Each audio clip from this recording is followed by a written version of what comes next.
Badan Aspirasi Masyarakat atau BAM DPR RI menggelar pertemuan dengan perwakilan pedagang thrifting. Wakil Ketua Badan Aspirasi Masyarakat atau BAM, Adiana Pitupulu menyatakan thrifting bukanlah faktor utama yang melemahkan UMKM.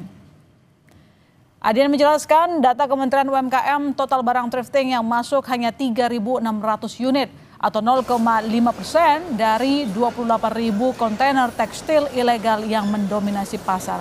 Adian juga menyoroti pemberantasan sisa barang thrifting di sejumlah daerah.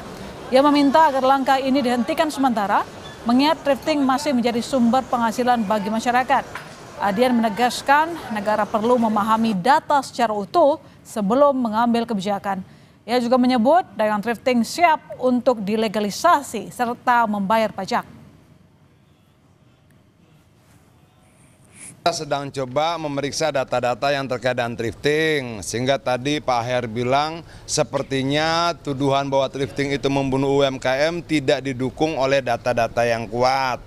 Karena dari data yang kita dapatkan, total barang-barang thrifting itu yang masuk ke Indonesia berdasarkan data dari Kementerian UMKM 3.600 itu kalau dipresentasikan cuma 0,5% dari total 28.000 kontainer barang ilegal, tekstil ilegal. Kita harap kalau misalnya negara tidak bisa memberikan lapangan pekerjaan, toh rakyat tetap butuh makan. Ya jangan ditindak-tindak dulu lah.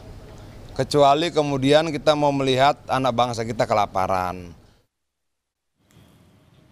Sementara itu, Koordinator Asosiasi Pedagang Thrifting, Rifai Silalahi berharap bisa mendapatkan kepastian hukum mengenai usahanya. Rifai menegaskan para pedagang thrifting siap untuk dilegalisasi dan siap untuk membayar pajak. Kita harapkan ini dilegalkan. Seperti di negara-negara lain. Kalaupun memang semisal mungkin tidak bisa dilegalkan, kita harap ini dibikin seperti larangan barang terbatas, dikasih kuota. Jadi kita pengen solusi supaya para pedagang difasilitasi anggota dewan ketemu dengan Menteri Keuangan, Menteri Perdagangan. Jadi harus duduk bersama-sama. Solusinya seperti apa? Jangan artinya hanya ada larangan, ada kebijakan, terus ini masyarakat yang jutaan yang tergantung hidup kehidupannya untuk sehari-hari seperti apa? Karena kebutuhan kita ini paling mentok sampai bulan 12. Habis itu ke sana kita nggak tahu.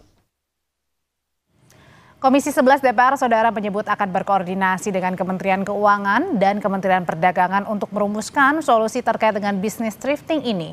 Dalam rapat bersama Badan Aspirasi Masyarakat, Komisi 11 menyoroti soal data yang menunjukkan thrifting bukan menjadi ancaman utama bagi industri tekstil di tanah air. Meski demikian, Komisi 11 menegaskan perlu solusi bersama agar usaha thrifting dan UMKM lokal dapat berjalan berdampingan. Koordinasi lanjutan akan dilakukan dengan Kementerian Keuangan serta Kementerian Perdagangan merumuskan kebijakan yang tidak merugikan para pelaku thrifting.